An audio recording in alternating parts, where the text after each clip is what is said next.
Oh, oh my gosh. 4 more years of this. I don't know how this happened. We've had the NDP. We've had this man in for 2.5 years. There are young people that don't feel like they have futures here and they want to leave. Young families that can't afford anything. Regular working people that can't even afford their rent. People bent over on drugs everywhere you turn. Businesses don't want to even stay here because of all the red tape to run a business. It makes it not profitable. But somehow, this no good, good for nothing giraffe has done it again. Now, how the heck did this happen?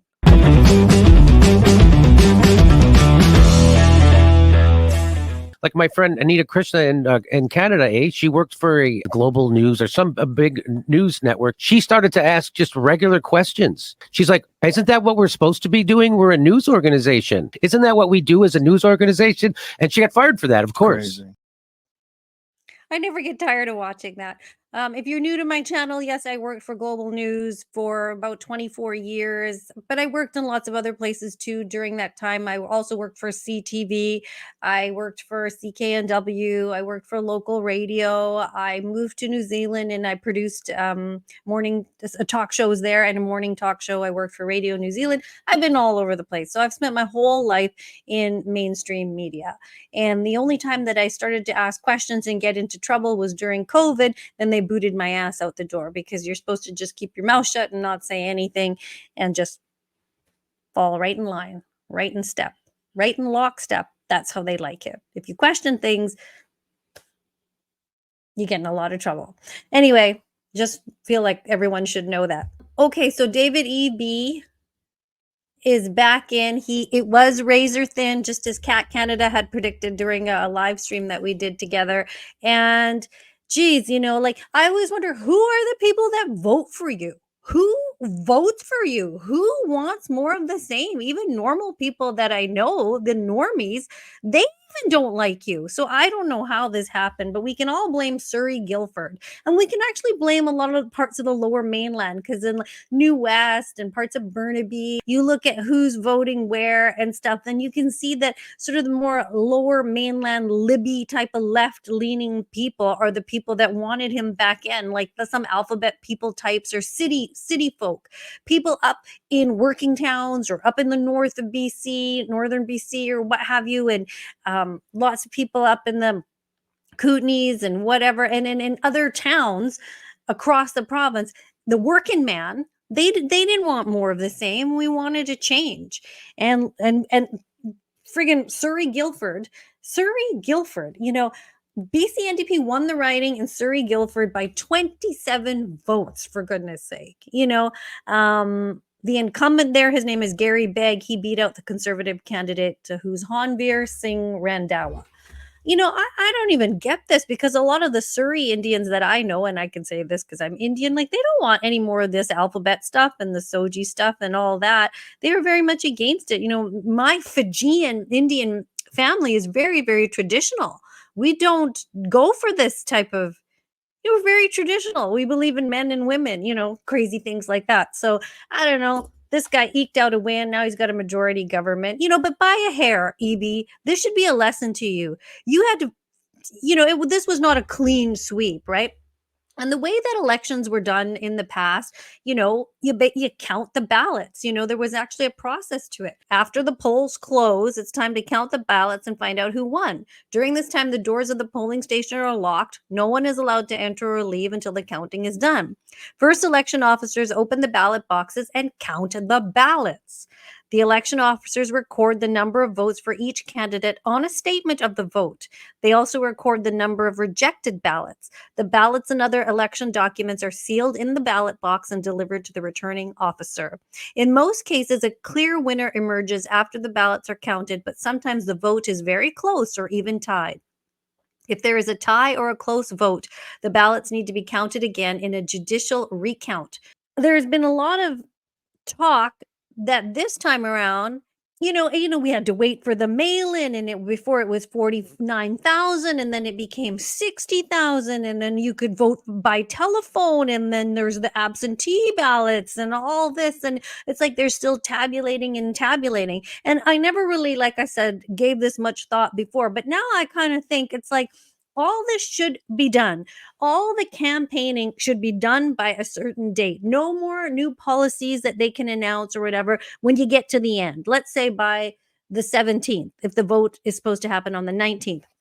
And they should also have a due date. You got to mail your ballot in by this time. Your phone vote has to be done by this time. And your absentee ballot has to be in by a certain time. So that when it's a friggin' election night, you can count everything up. You can combine that tally with the other tally and count the damn thing up. And if you need an extra day or two, fine. We understand that.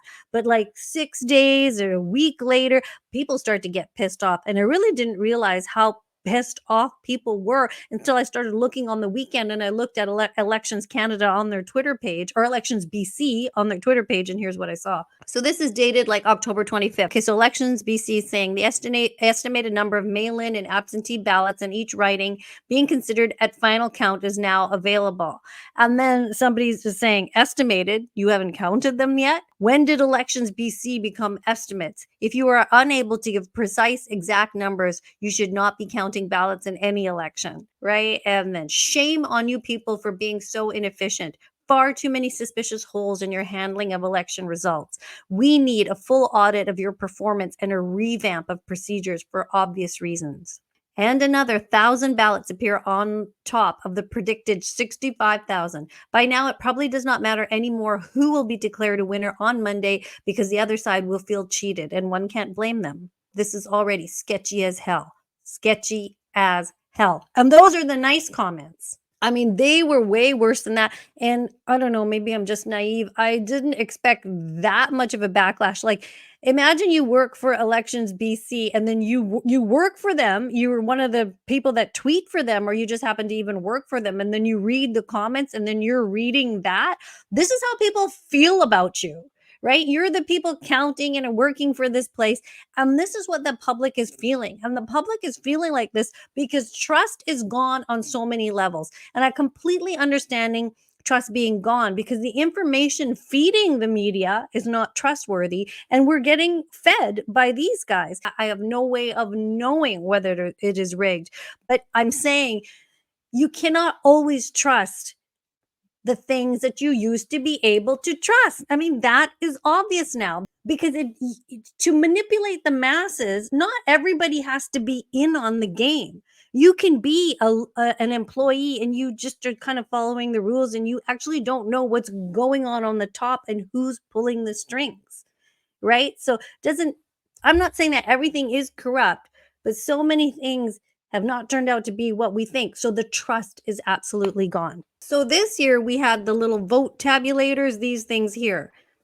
Okay. And if anyone voted, you marked your ballot and you inserted it into this vote tabulator that they said was not connected to the internet and couldn't be hacked and all that. Fair enough. I'm not arguing whether they could or couldn't. Fine. Okay.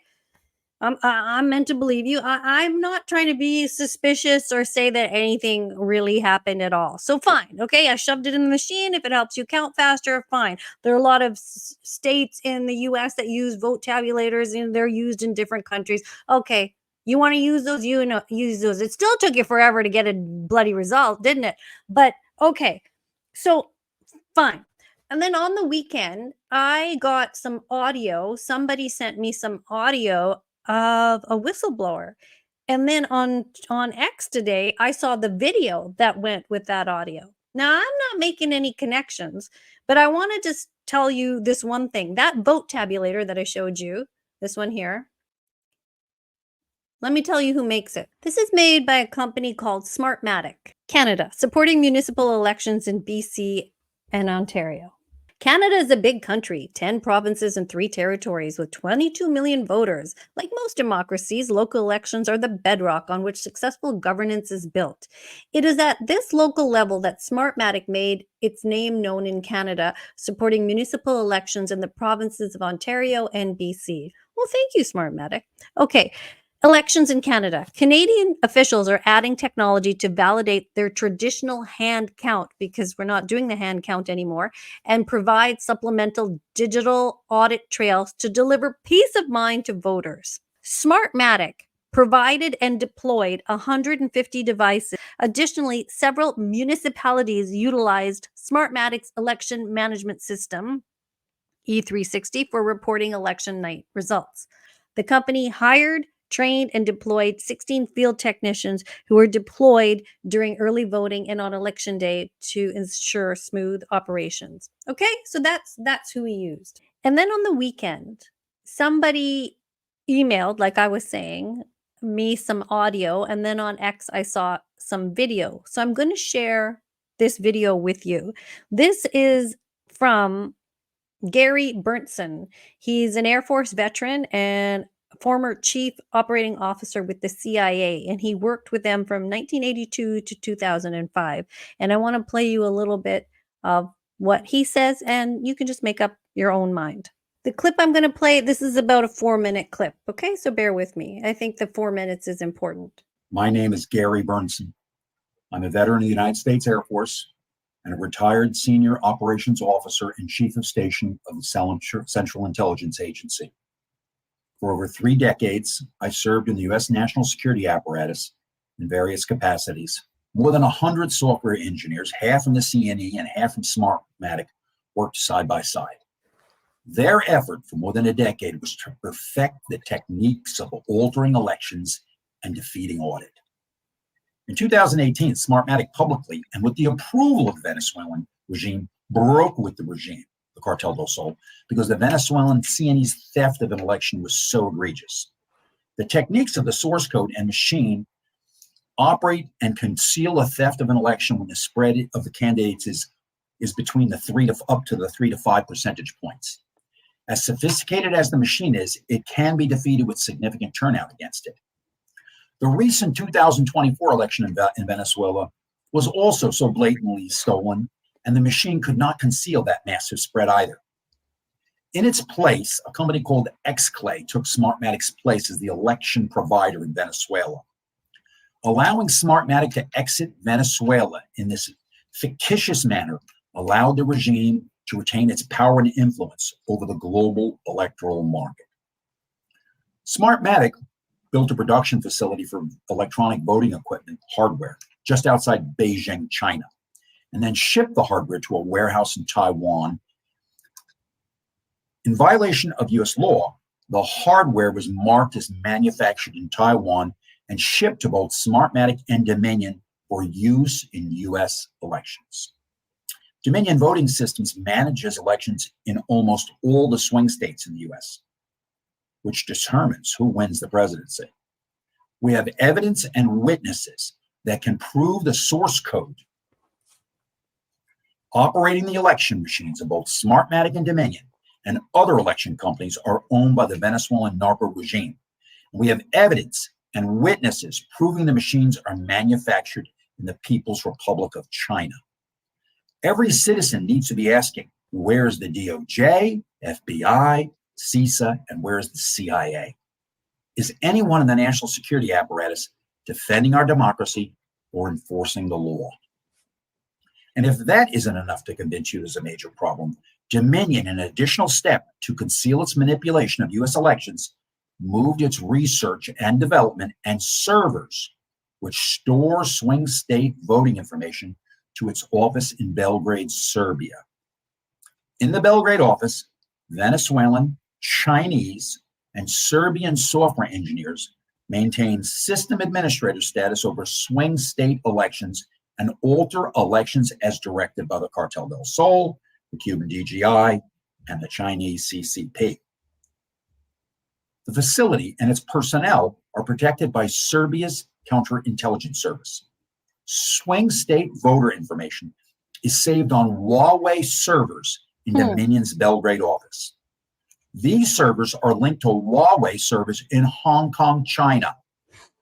For years, the U.S. national security apparatus has identified Huawei and its technology as a threat to U.S. national security. The Cybersecurity and Infrastructure Security Agency, CISA, a component of the United States Department of Homeland Security, is responsible for cybersecurity and infrastructure across all levels of government. CISA has 3,100 employees and a $2.9 billion budget. In 2020, when faced with calls to address election irregularities, CISA did a conference call with Smartmatic and Dominion in, in order to better able to address the public's concerns and assure everyone that there had been no irregularities. Yes, it's shocking. CISA decided to consult the criminals in order to respond to the American public's outcry.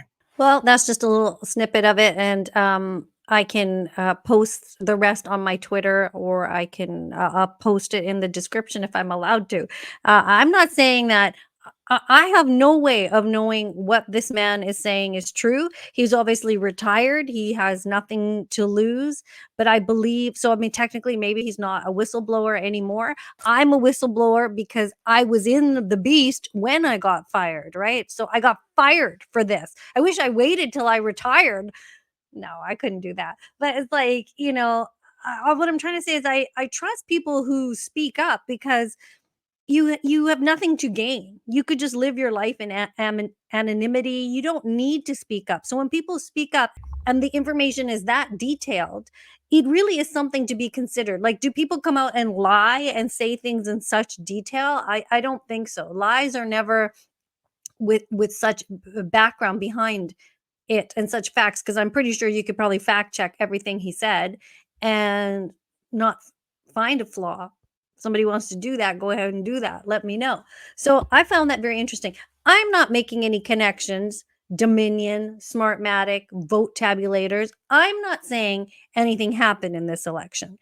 Nothing is perfect. I don't have evidence myself that I've seen that I can draw those conclusions. It was tight. John Rustad ran a good campaign. That Conservative Party went a long way in a very short time. And just because I'm not biased on one side or the other, although I'm obviously conservative, I have heard that there were some candidates that were forced to run as independents that wanted to run as conservatives and couldn't. One of them is a lady I interviewed a long time ago before I got fired. She was a nurse, and her Corinne Morey. And so I feel very bad about that. I don't like that. I don't know the story behind it. I'd have to interview both sides to get to that story. But I've also been told that by others who ran as independents. And so when you run as an independent, you kind of, it's hard to make headway. It's hard to make headway. But I guess they felt forced to run like that. So nobody's perfect. And some people think, obviously, there are selections, no elections. There are only selections. I don't know. Am I disappointed that this numbnuts is back in? Yes, I am. Is he going to do better for this province? I don't know, but we're going to keep our eye on this story also. Thank you guys so much for watching this video today. Let me know what you think. If there's a story you want me to do, or if there's any story you want me to tell about what I saw, or if you have a question about the news or newsroom or TV, go ahead and ask me in the comments, because sometimes I don't know what people want to know, because I did that job for so long. I just think of it as a job. But if there's something you want to know, leave it in the comments. If you like this video, please give it a like. If you subscribe to my channel, thank you so much. I really appreciate it. I appreciate all your support and your great comments and your encouragement. And we'll talk to you soon. Thank you for watching.